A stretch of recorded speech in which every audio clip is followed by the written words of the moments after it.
Hi, I'm Derek Eater. I do a couple of different things.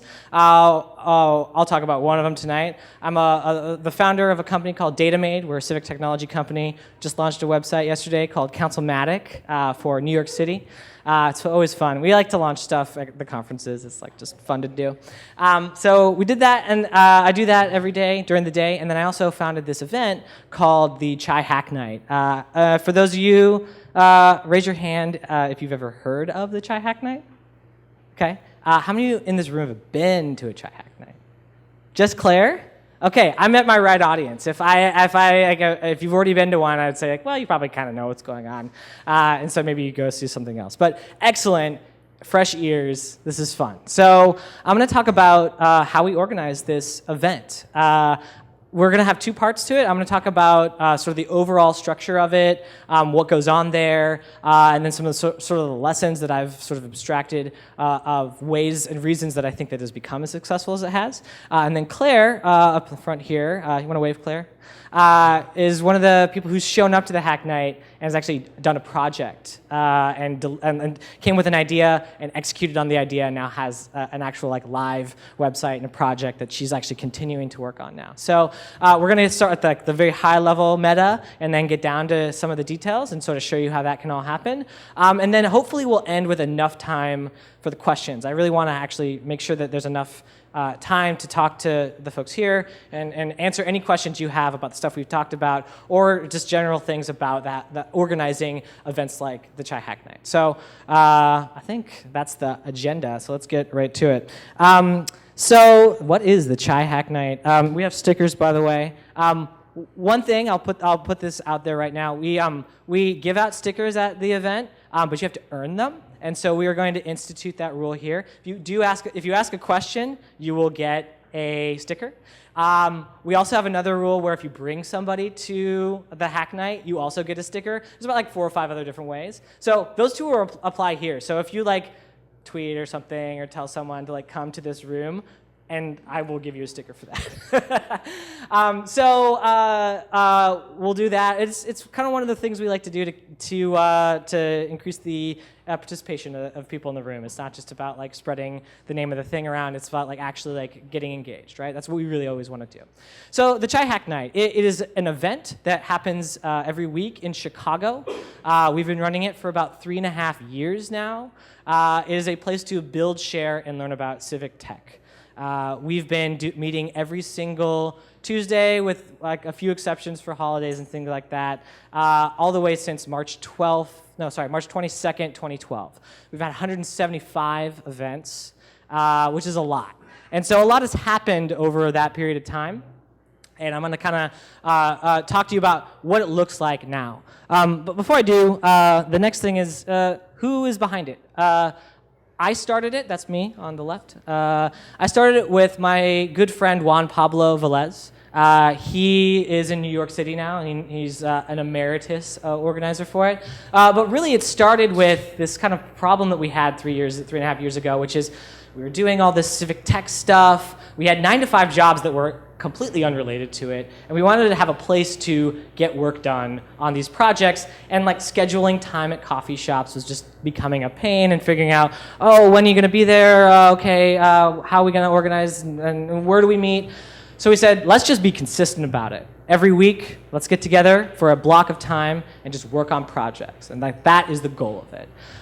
So we started doing that, and the first Hack Night was 4 people. It was just me, Juan, another guy, Tom Campare, if you ever heard of him. He's done the flu shot map, if any of you have seen that project, and another guy, Scott Robin, who's also another civic tech developer. We're now at about, I think, our biggest meeting now, our new record that we recently just hit, 152 people showed up. Thank you, yeah. And we average about 90, I would say. 90, between 70 and 100 people every week. So it's certainly ballooned. It's turned this huge thing. It's certainly not just for nerds sitting in a room. It's a bunch of people. Most of them are not developers. So it's really exciting. About 6 months, I would say. Is that right, Christopher? 6 months after that, you came in.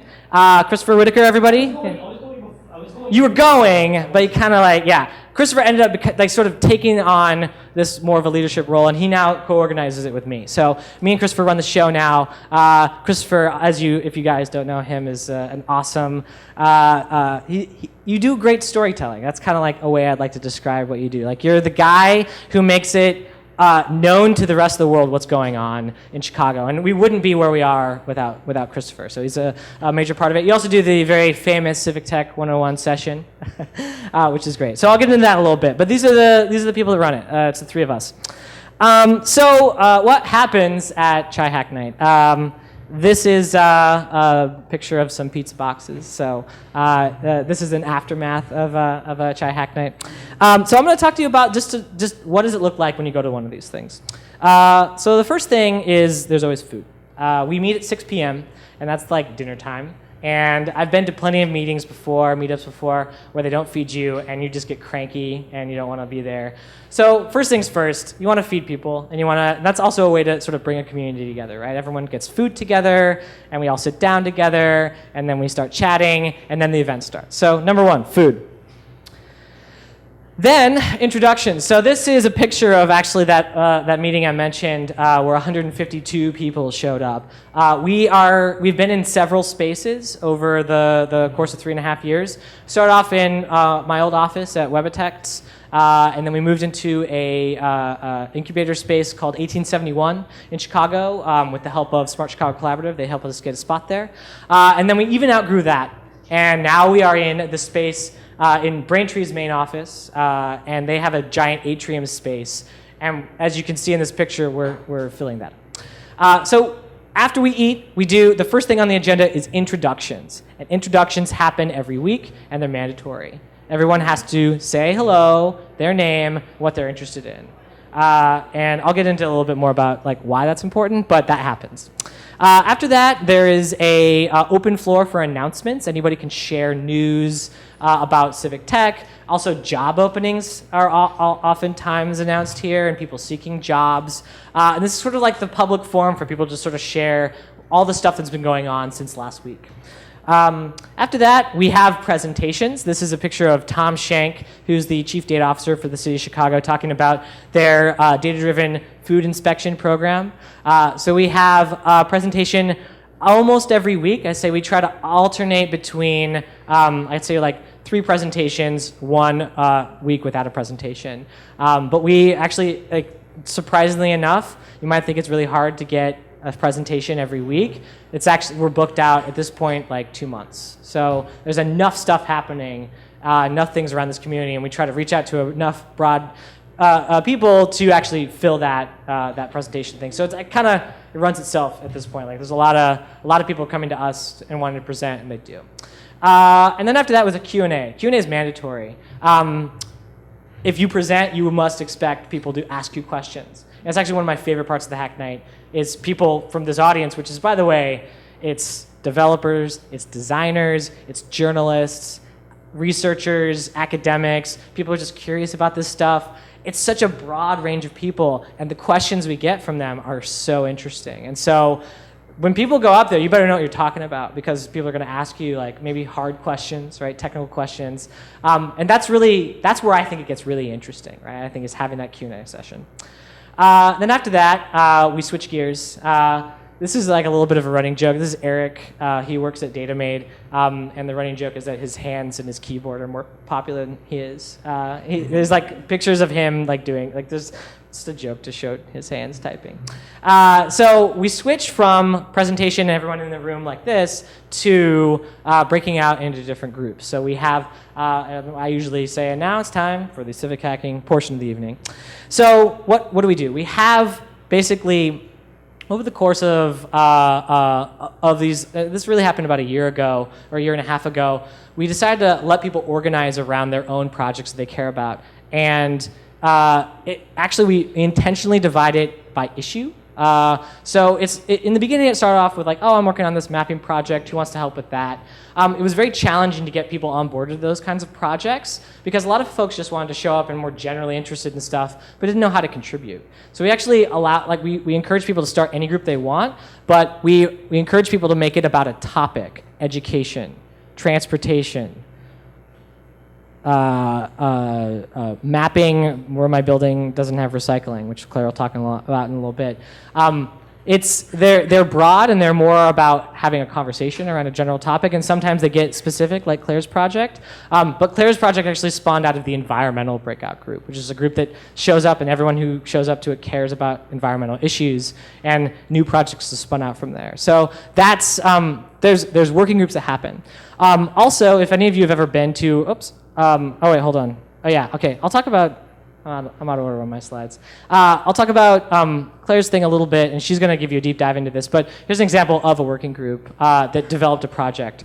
My building doesn't recycle. It's a map of where people have reported that they don't have recycling. I don't want to steal Claire's show, so she can talk about this one.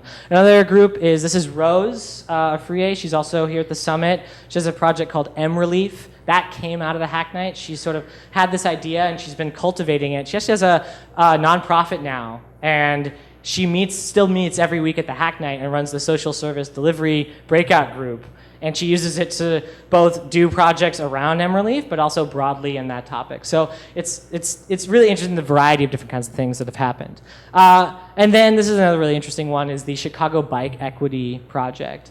This is a group that got together to try to find out what is the infrastructure in the city of Chicago for biking and how is it distributed, and found that the north side of the city, which is predominantly like white and more affluent, has a lot more infrastructure than the south side, and that shouldn't be that way, that they should actually add more infrastructure to the areas that need it more. And there's a difference between equity and equality. And equity meaning giving people the opportunity to reach the same sort of level as everyone else. So it was really a cool project, and that one took 7 months over the course of many Hack Nights to put together. So in addition to those, there's many other ones. There's a group that literally gets together, and they have been for about a year now, trying to model the pension crisis in Illinois that we have. And they built some tools around modeling that. There's a group that also spawned out of the environmental group called Pet Coke Alerts. There's these giant piles of like dust that are petroleum byproducts. They're just sitting in these neighborhoods where like people literally live across the street from it. And when the wind blows in the Windy City, that stuff gets into people's houses and their yards, and it causes all kinds of health problems. So they built a tool to alert people on high wind days. The personalized bike routing is another transportation group. They're trying to outdo Google in their bike transit directions.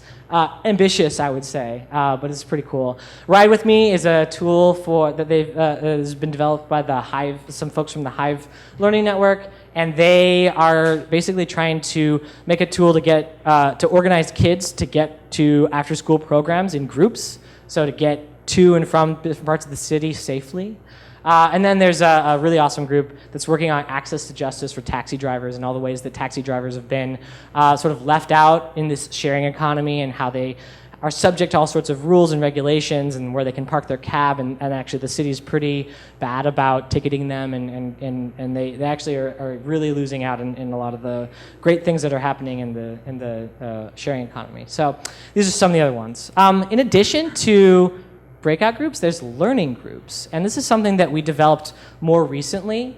In the last year or so, we kept getting new people showing up. Have you ever been to, I'm sure this happens in other brigades, there's always new people. And we really struggled for a long time to figure out, what do we do with the new people? I mean, it's a burden on people who already know what's going on, to have to re-explain everything and maybe like teach them and set their environment up. So we decided to just cater to the new folks. And in fact, it's probably like, I'd say 40% of the people show up go to learning groups. And these are projects like, this is a picture of the mob programming group. They get together and they all share a keyboard and a mouse and a problem. And there's a timer that goes off every so often, and they switch who's driving, and everybody gets to touch the project, and they all kind of like shout at the screen together about what they're going to be doing. And so they've done it in R, which is programming language for statistics. They've done it in Python. There's some mapping ones that are happening soon too. So they're all about getting new people, and also people who have experience, sort of working together and learning together. There's a code clinic group that's literally just a help desk for if you have a tech problem, we will help you solve that tech problem. That's come up. We have Christopher's Civic Tech 101. That's another learning group, right? So we are really actually still trying to flesh this out more, but we wanted to make sure that everybody who shows up to Hack Night will get something out of it. If you want to work on a project, you have a place to work on a project.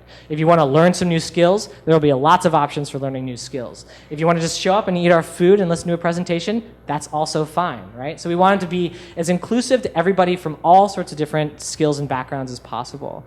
And it's really all about catering to who's showing up. So what else happens at the Hack Night?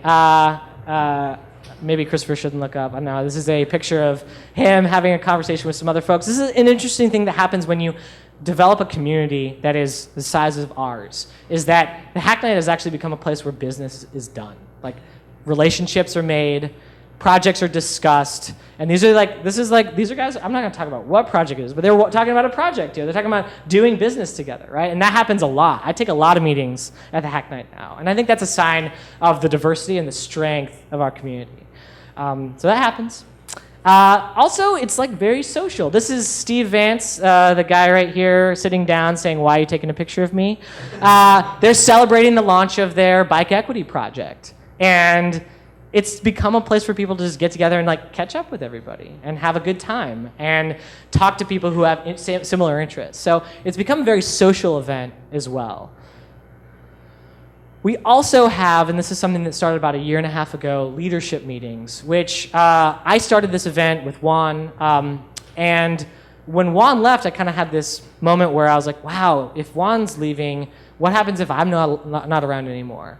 What can we do about solving this crisis? Like, not that I'm going anywhere, but like, what would happen if we're in a really fragile situation? So I just said one week, everyone who is interested in any way about how this event is organized, what we're doing, what we're not doing, what we could do better, show up and we can talk about it. And this has actually been a great way to cultivate new ideas. It's been a great way to onboard more people and like sort of lift them up to become great leaders on their own. In fact, I was on a plane to come here at our last Hack Night, and the event happened without me.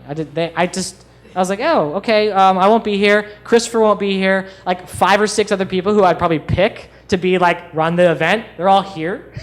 And so, but I still had like 10 people deep I could have asked to run the event. And so it happened without us, and it went fine, right? So the event runs itself, and I wanted that to happen.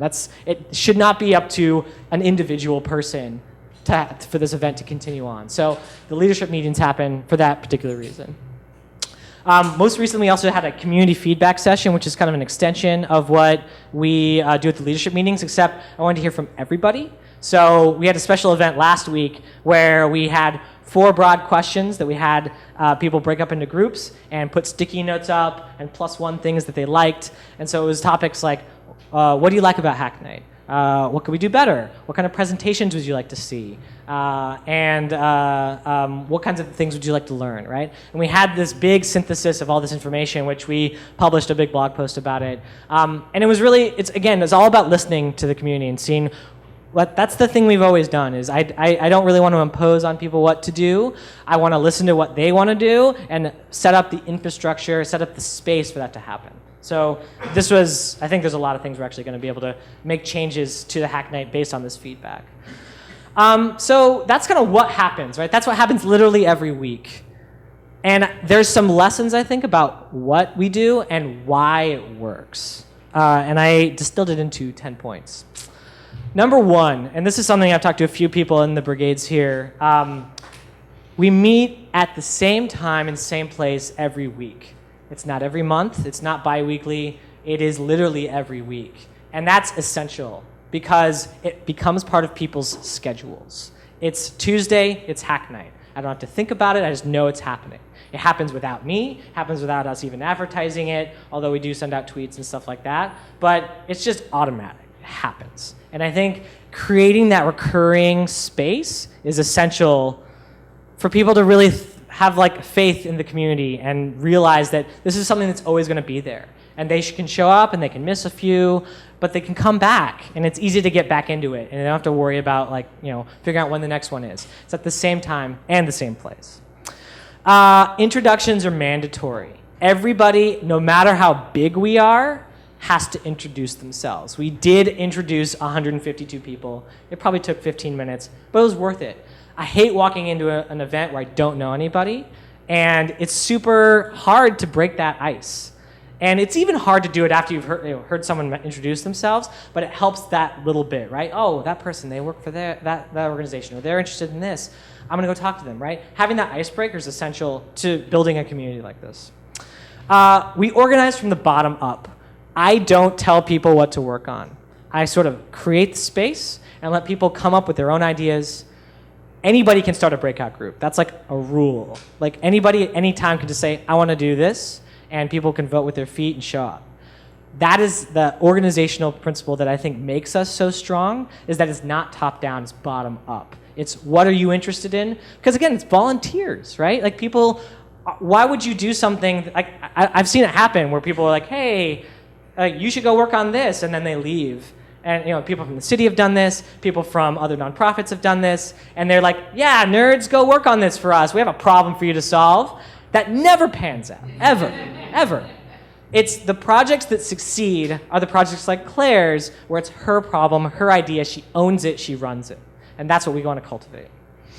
Number 4 is we have sponsors and partners. We don't have one, we have a multitude of sponsors and partners. Code for America, 1871, Braintree, where we are now, GitHub, my company DataMade, we're a big sponsor, we're the fiscal sponsor for the HACKNIGHT, Dev Bootcamp, Open City, ThoughtWorks, Smart Chicago.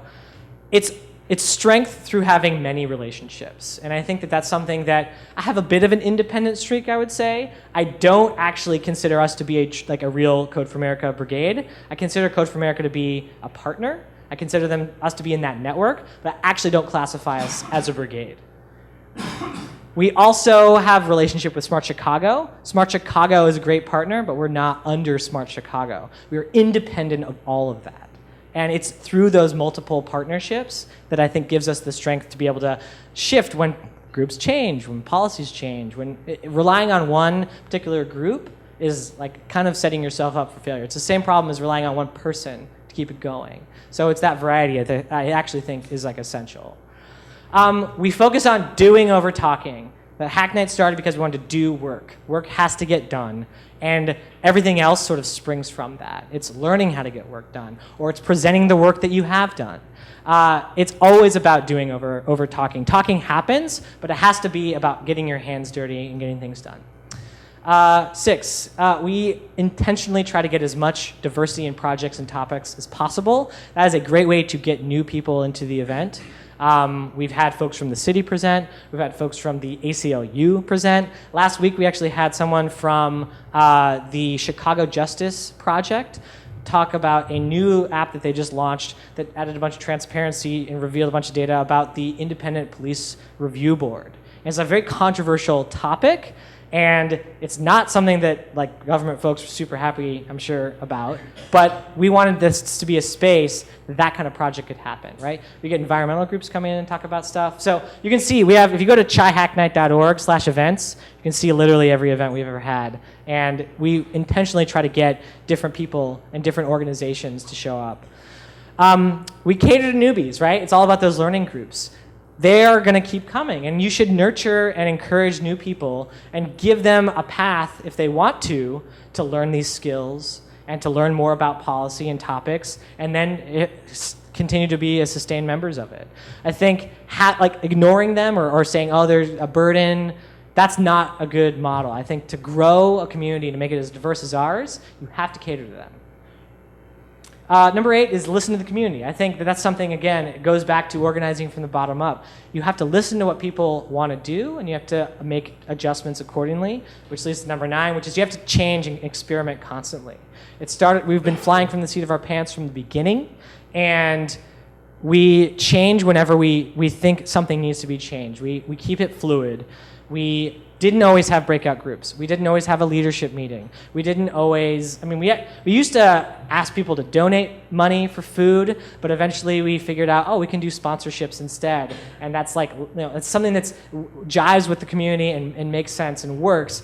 And that evolution has happened. So, we're going to continue to change. And that has to happen because the community grows and you can do different things with a larger group that you couldn't do with a smaller group. And then the last one, it's the most important, is it has to be fun. I think there's a lot of stress that gets put on some groups to deliver projects, to fill a role, to get something out the door, to push. And it's a lot of, and this happens still, like we still do work, but it has to be fun, right? And it gets kind of back to that point about, people telling, like we don't want people telling us what to do. We don't want people to come in and give us projects to work on. We want to own them ourselves, because that's what's interesting. Because we're volunteers. Everybody that shows up to the Hack Night is a volunteer. They're volunteering their time. If it's not fun, then why are you doing it? And it is fun to ship stuff. I mean, like I do it all the time and it feels great, but you can overwhelm yourself like by taking on too much and people get burned out. So if something gets proposed that like we do at the Hack Night and it like gets at this and it's not fun, we're not gonna do it. Like that's just like kind of a rule we have to set. So that's the Hack Night. That's generally what it is and how I think it works. I definitely want to hear from you guys about what I just said. Before we do, Claire can come up and talk about My Building Doesn't Recycle, that project, how it came to be, and give you sort of a micro view of like what one of these breakout groups looks like and how projects get from sort of ideation to completion. So come on up, Claire. Yes, excellent. We should switch, right? Excellent. Here's the mic. Right. Here's the mic.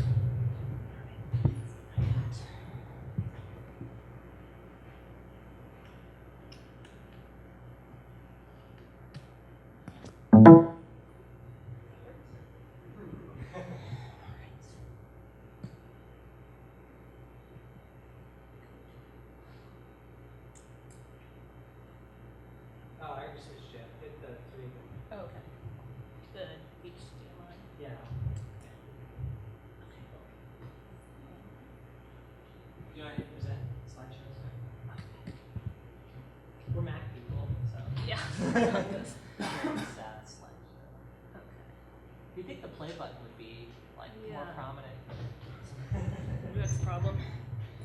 All right. So I'm going to talk about a project that I specifically did at the Hack Night called My Building Doesn't Recycle. And this is just sort of a case study of how a project can be managed at Hack Night.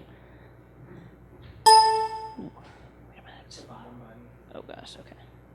Oh, this one. Okay, so this is me. And so a little bit of my background, I'm a user experience designer, and so I have like about 4 years of experience in UX. I actually don't do Hack Night for a living.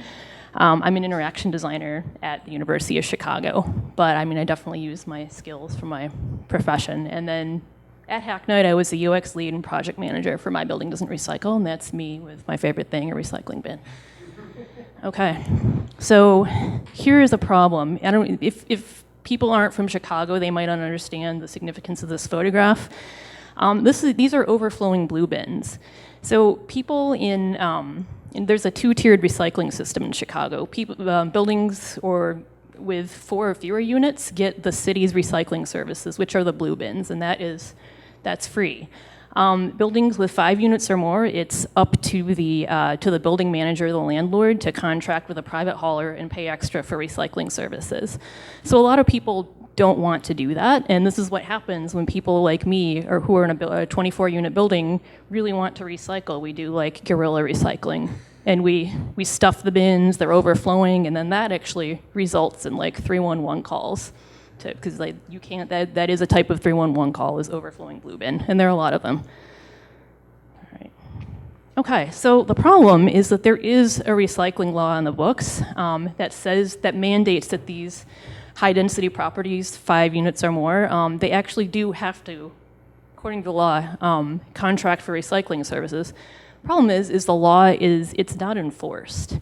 So these building owners are thinking, why would I pay the extra money if I don't have to? That's an expense I don't need, and nobody's saying I have to do it. The law says that these buildings should be fined $25 to $100 per day of violation, but that is not happening.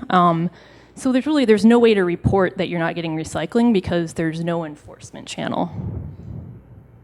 Okay, so here's the solution to the problem, or a start. This is My Building Doesn't Recycle, and it's basically a place for residents of buildings with 5 units or more to report that they're not receiving recycling services. The reporting is completely anonymous, and it's crowdsourced reports. So if you see those pins, or if you go to the site, they'll sort of splay out into masses of pins in certain neighborhoods. So it's kind of interesting, the distribution of reports. Okay, so the solution that I thought of was, like, why not provide a reporting channel as if enforcement is in place? Like, provide a place for people to say, hey, I really want recycling in my building, and my building is not providing it. And sort of use a map to make it public, and have comments to tell a story, like, to people. I mean, because people tell interesting stories in the comments. Like, some people are actually people from, like, the 4 or fewer unit buildings who are saying, hey, these people keep stuffing stuff in our blue bins and they're overflowing, and then the city won't pick it up. Like, so it's not just the people who are unhappy that they don't have recycling, and other people are unhappy too, because it's affecting them. Okay, so I, as a UX designer, I'm big on process. And this is sort of a little process I went through. It's discovery and definition, incubation, which is, I consider that HACKNIGHT, build and test, which I'm not going to go too much into, because I think a lot of you know about building and testing and shipping, and then impact. So kind of what happened after we released the site. Okay, so first step, and my favorite step in the whole process, is discovery and definition. I started just kind of by framing the problem. I started with firsthand experience. I've lived in Chicago for about over 10 years, and I'm still a renter. So I've never had recycling services. So I went through, you can read about it later, but the failed blue bag program, where you just put your recyclables in a blue bag and then put it in the trash. It's supposed to get picked out. That doesn't really work. Also, I will say that being the person with the problem, you get some extra empathy, because it's you. And so that helps. You are, obviously, in my field, you're supposed to get empathy other places, but that was an easy thing for me. So here's the research. I feel like you can never do too much research. I know there's probably a point you should stop working on it. So this article was really good for me. I just looked in the Chicago Reader, that's like the alternative weekly. And this is an older article, but it was really the best kind of summation of why, the really complicated reasons, like why Chicago is not recycling. I also just looked at the ordinance there. You can see on the left were just like literally the written law that was put on the books in 1995, and then no one did anything with it. I also went to community partners, so like the Chicago Recycling Coalition, who is sort of, it's a volunteer-based organization, but they have been working for many, many years on kind of recycling issues in Chicago. So I think it's important to go to a community partner too. Okay, so another aspect of discovery and definition, this process, was relationship building. This is me, and this is Mike Nowak, the director of the Chicago Recycling Coalition, and this is actually an event for the Recycling Coalition's, I think, 25th anniversary, and I presented there about my building doesn't recycle, and they've really taken this project on and put it on their website. So it's kind of neat to have that relationship built with the community partner. Getting back to Insight. So really what I figured out by talking to community partners and doing the research is that the problem of people not having recycling in these 5-unit or more buildings is that the law is not enforced. That's a hard problem to tackle. And really the solution or the intervention should address the issue of enforcement. So that's kind of really where we targeted our efforts. So the concept was to give people a channel to report the lack of recycling services, because there is no 311 category. There's no one to call, really. You can call your alderman and they'll just be like, oh, try to start a recycling program in your building, ask your landlord, but you can't really ask somebody to spend more money who's providing you with housing. It's a weird power dynamic. So, strategy. So the strategy was to just show that the current policy doesn't work, kind of by virtue of the number of reports on the map saying, hey, you're saying everything's okay, and it's okay to just kind of let building owners decide if they want to do recycling or not. Well, it's not really working. And also show, like, by people engaging with the site and reporting, just show that people want recycling. You can obviously see, like, the public support if you just look at the pins on the map. And then in the site, we also give options to take further action. There's a Get Involved page where you can, copy a little letter to write to your alderman, or find out about drop-off centers. So we're trying to get further people along. First, they engage with the site, then give them further options, because these reports, they don't go to the city. We're not affiliated with the city, but we want to get people more involved and also educate them. So goal, again, get the city to enforce the law. That's what we're driving towards. Okay, incubation. This is where HACKNIGHT comes in. This is Chai HACKNIGHT. This is the back of me. I am announcing the release of My Building Doesn't Recycle, so you can just kind of see us all and Braintree. So this is really where I came to the environmental breakout group and said, hey, I have an idea, and people, I'm not a programmer, and people really helped me with the technology and just kind of, nurtured my ideas along. So this is a critical step, because this is where things start getting done. These are the core team members. That is me, UX designer.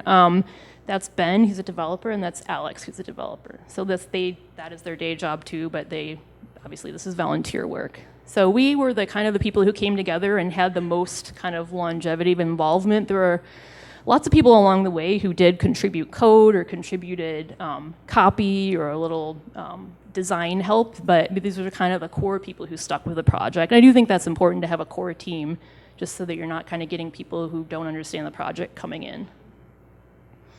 So one thing with HACKNIGHT is since you do a lot of times get new people coming in, you'll get a lot of feature suggestions, and you kind of have to think about those against what your project goal is, because you can't really please everybody, and you can't keep adding features. So the feature suggestions were like, add yes answers. A lot of people were like, oh, we should do like, yes, my building does recycle. And I kind of felt like that goes against the nature of what a report is. Usually you're reporting the lack of something. When you're reporting something to the city, you're not saying, hey, everything's fine over here, just wanted to let you know.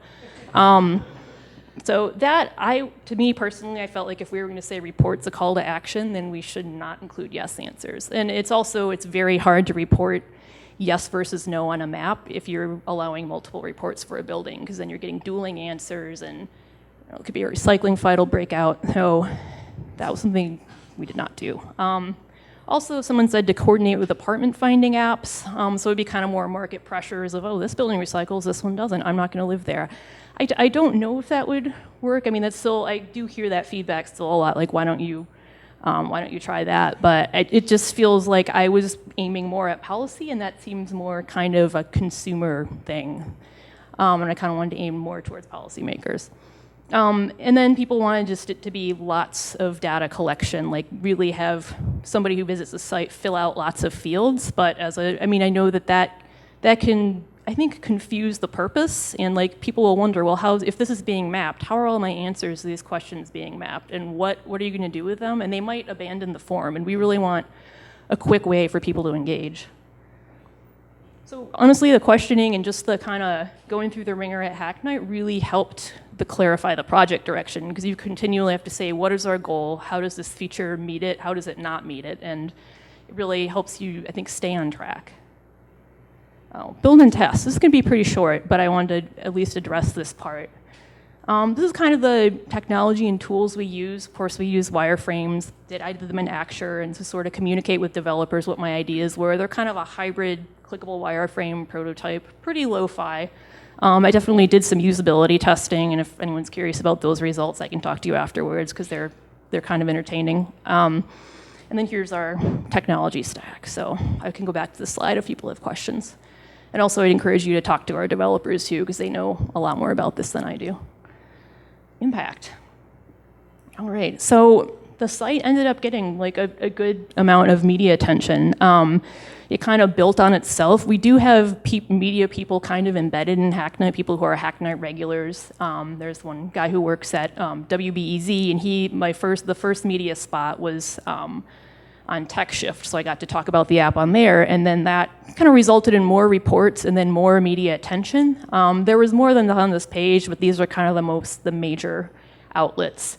Finally, we got the big guns, and we got in the Chicago Tribune, and this was kind of a watershed. That this finally prompted the city to sort of respond, and I mean, and say, oh, maybe we'll write letters to buildings that appear not to have a recycling plan. I mean, notice they didn't say fine, but they said they would, at least they responded, because I think before they were refusing to comment. So we did at least get a response. So that is a first step. And also much more reports started coming in.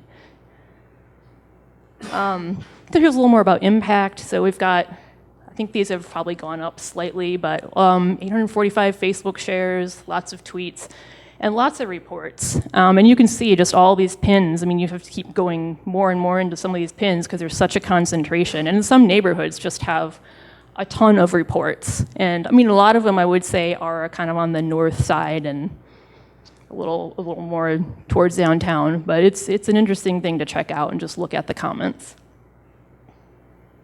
Okay, so we did get a response from the city, and they said, basically, can you give us your data? My kind of response is, can we have a meeting with you, because we've done all this work on this project. And I'd love to kind of share my insights and just, have more of a partnership. They were not ready to do that. They kind of weren't real clear about what they do with the data, and they were like, hey, can you email it to us in a Word document or Excel sheet? So that didn't go anywhere. I mean, I think it could have gone either way. So yeah, and we didn't really know how they would use the data. So since my perhaps rather lofty goal is sort of structural change and policy change, like saying you need to find a way to enforce this law if you want people to recycle, I felt like, just kind of handing over the data blindly sets a bad precedent for interaction with the city. Next steps. So we're still kind of rolling on this project. I think the media attention has died down a bit. I've now kind of been continuing to partner with the Chicago Recycling Coalition and the executive director of the Illinois Environmental Council. And we've really just been meeting with aldermen to try to say, like, hey, look, you have a ton of reports in your ward. Like, is there any way we can partner to try to get something in front of city council to get this law enforced? So we wrote an executive summary, gave it to aldermen. I mean, it's a slow process, and some of these aldermen, I think, are honestly very afraid to take on these large property owners who donate to their campaigns and help them get reelected. So I think we may have to try a new strategy. We're also in the process of just kind of trying to estimate the potential revenue the city could gain from fining buildings. I mean, because the city, if you might know, Chicago's in a real budget crisis, so they have lots of creative ways to make money. This would seem like a sort of like a no-brainer, but would be good to kind of put a number on that. So we're kind of in the process of getting numbers from various waste hauling / recycling companies about how many of their 5+ unit clients are not recycling, and sort of doing a model to put a number to it and maybe get the city's attention that way. So as you can see, things are still open. We haven't changed the policy yet.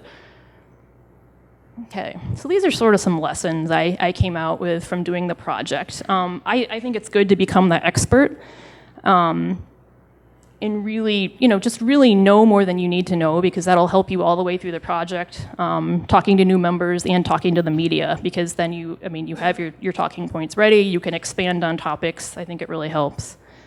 Engage community stakeholders throughout the process, because I think it's just important that you build on their work. They had way more knowledge than I do. They know the history, they know what they've done that doesn't work, they know what their victories have been, and it's respectful, and it helps guide you, and people can be resources.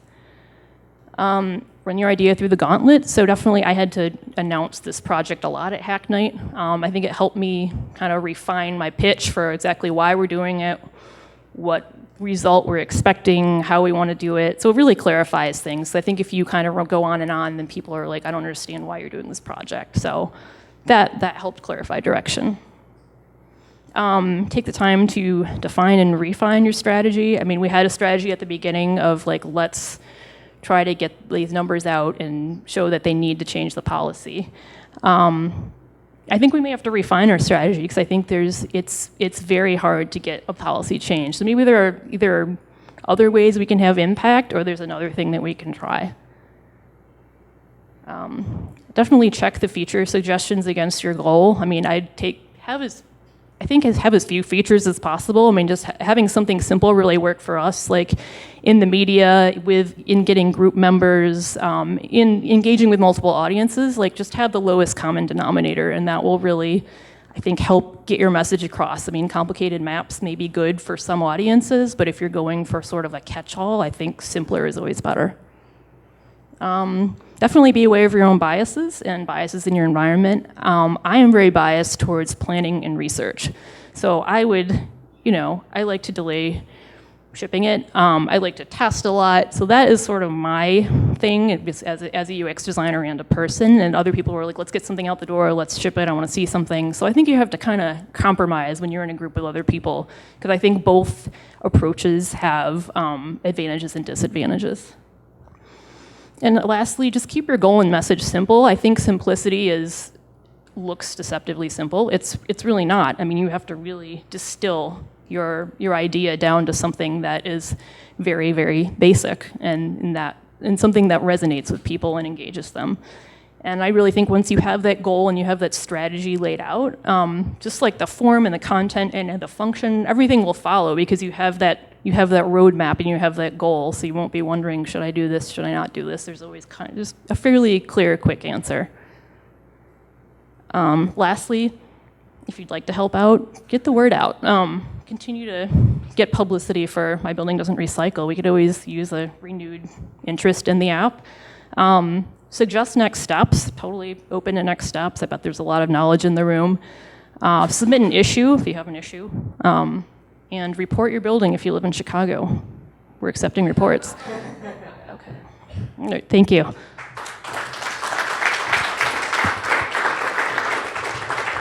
All right, so I think we have some time, 10 minutes on the mark. So great, we have time to answer some questions. Do we want to do a mic for people asking questions? Does that matter? Or oh, here, we have one up here. Christopher, you want to take this down? Cool. Yeah, right there. Question for Claire. When the government asks you to send the data to you, for you to send them the data, did you consider sending it to them as a scanned PDF? That's just a joke. Sorry. Oh, okay. I hadn't considered that, but.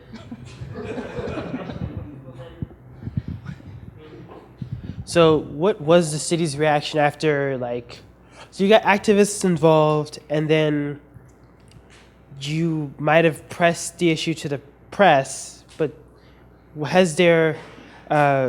did the city ever take interest in the data after that? Was there any other communication in which the city had a response?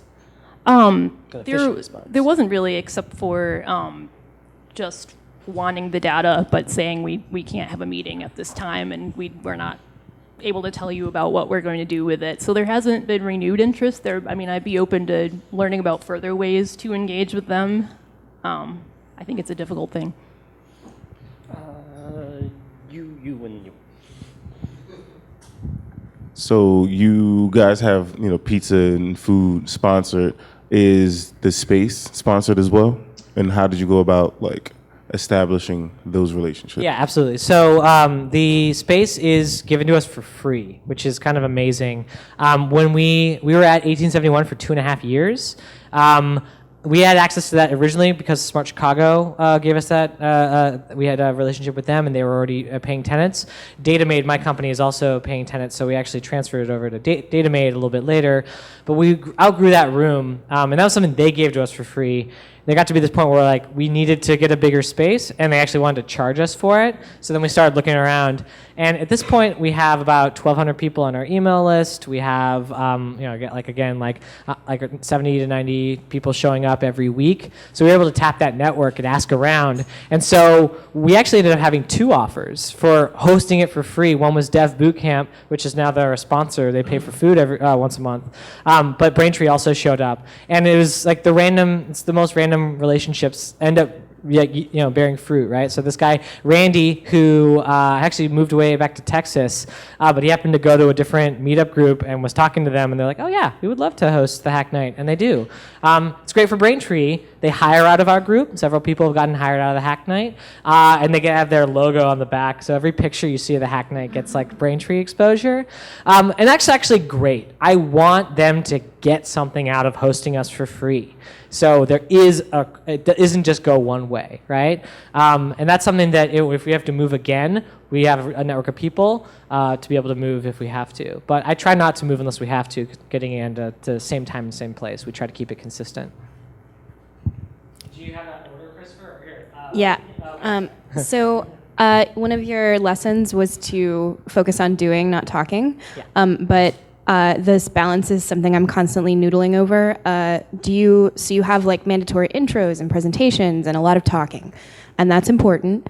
Do you have any tips and tricks for keeping that short so that you can get to the doing as quickly as possible? Yeah, that's a great point. That's actually something that we got from our community feedback session, is that first chunk can go too long. And so it's a constant struggle because the presentations draw people in. It's a way we get new people to come. The introductions, I can't let that go. It has to happen, right? There's certain things that just take time, but there's things we can think about, like shortening the Q&A and maybe making that a breakout group, and figuring out ways of tightening everything up. I mean, my goal is to get everybody, we meet at 6, we really start at 6:15 because people always show up late. And then my goal is to get everybody out of that room by 7:30 working on stuff. And then we have 2.5 hours to work on stuff. It's a constant tension, and we're still playing around with ideas. I mean, one thought is, if you want to just show up and go straight to the breakout room area, which it's nice Braintree has that space. We have a separate room where we meet and a separate room where we can work on stuff.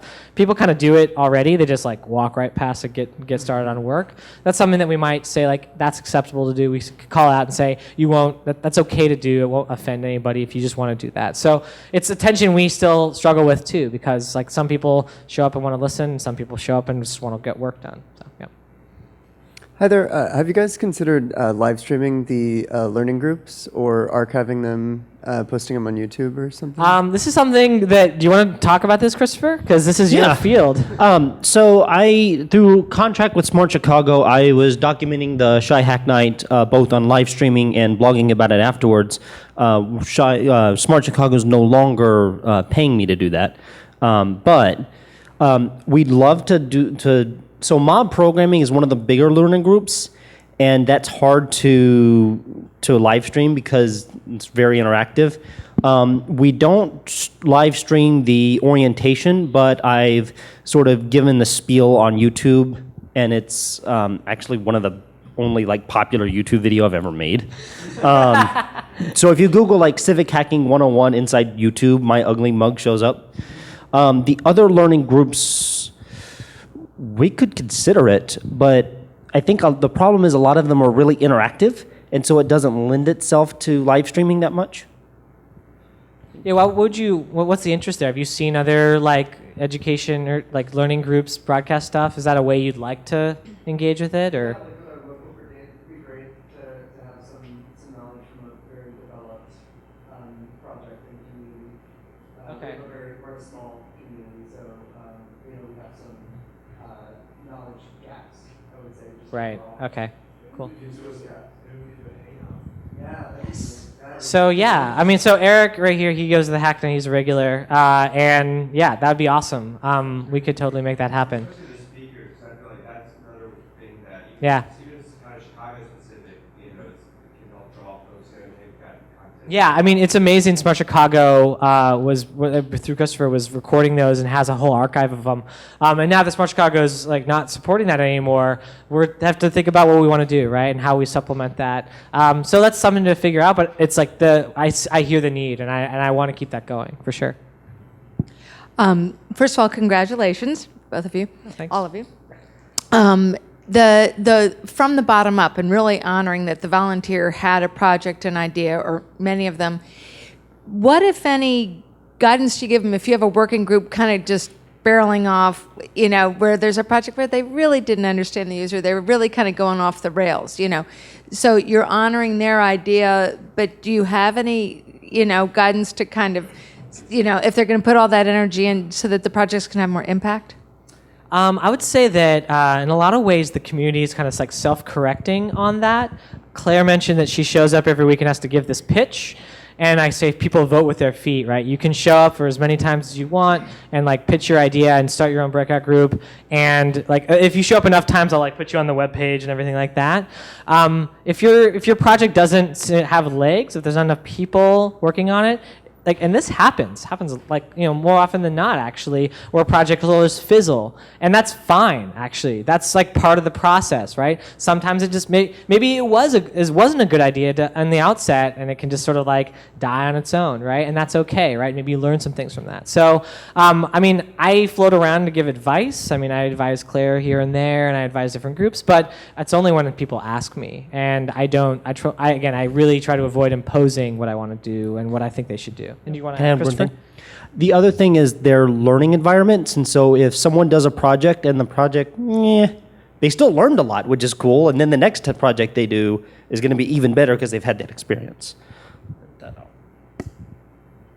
Can you talk more about your process of onboarding newbies and making sure they get to the right place? I mean, from, you know, assessing their skills or whatever you do to find out what they're interested in to connecting them to where they need to be. Yeah, so one thing actually I didn't mention it is one of the things that always happens is after the presentation, we list out literally every group, and we start with the learning groups. And so first one is always Civic Tech 101. So if you're brand new, we funnel people to that.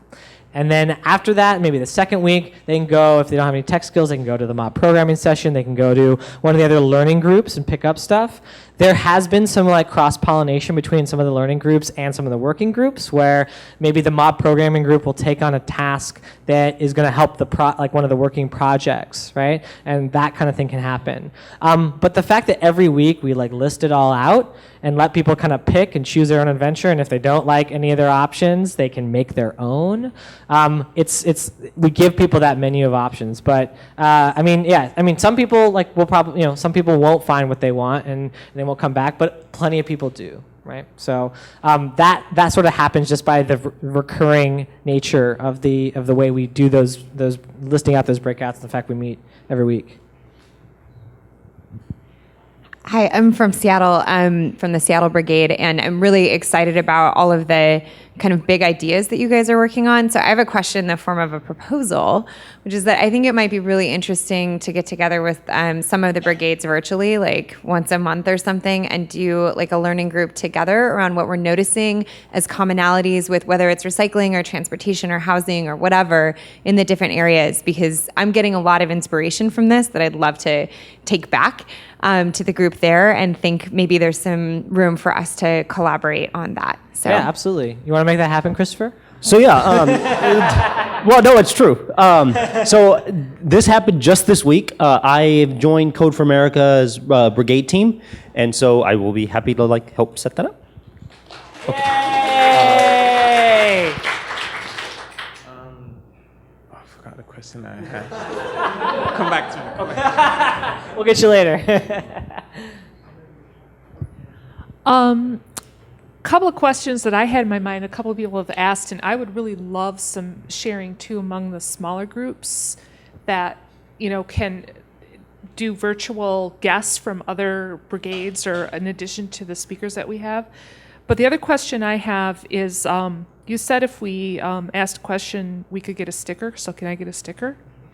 Absolutely. Anybody who's asked a question, yeah, come up afterwards. Thanks for reminding me. Yes.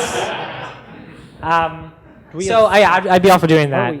I think we have. Is it wrap? What last question? Yeah. You remember it? You know it? I remember it now. Okay. This is for on the user research stuff. I mean, how do you, for the persons that are coming and volunteering in the evening, how do you and when does the user research happen when sometimes the persons your users aren't at the hack nights or you can only engage with them during the days? That's a good question. You know, since the user and the audience was so general, I actually just tested with people who were at Hack Night. It was pretty informal. I just announced, like, I'm doing usability testing, and anybody who wants to come over for 10 minutes, I will test you on this app and see what you think. So that was, since it was such a general audience, I didn't really need to have like a specialized recruiting criteria. Normally, probably in my job, it would be maybe more specific type of user, but this was pretty much for everyone. So it was I didn't have to have a specific type of user. I think we're wrapping. If you're on Twitter, our hashtag is ShyHackNight, and we try to tweet a lot of stuff. We do. If you tweet at the hashtag, Derek and I both monitor it pretty closely, and we will happily answer any questions or anything like that. Yeah, so that's a great way for the folks out there who want to engage remotely. That's one way we're really active on Twitter. Thanks again, everybody, for coming. This was really fun. I'll get that question later.